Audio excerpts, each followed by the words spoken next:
Billionaire ka nga, wala ka namang care, wala ka namang love. Puro pera lang umiikot sa'yo.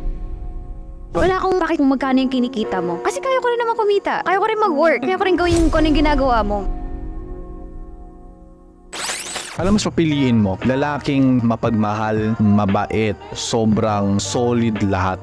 Effort, everything, ganyan-ganyan. Pero, ang kinikita niya, isa sa 5 to 10K a month. Pero, meron ka naman makikita na bilyonaryo na bibigay lahat ng mga gusto mo, lahat ng magiging anak nyo, secured lahat, wala ng struggles, pero walang pagmamahal.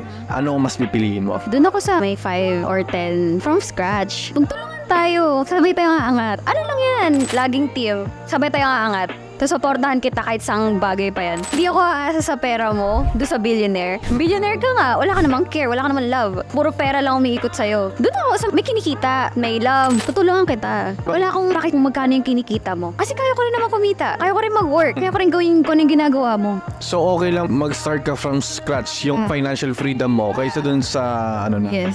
Basta may love. So, mahalaga sa'yo ang love and care ng isang lalaki. Sobra.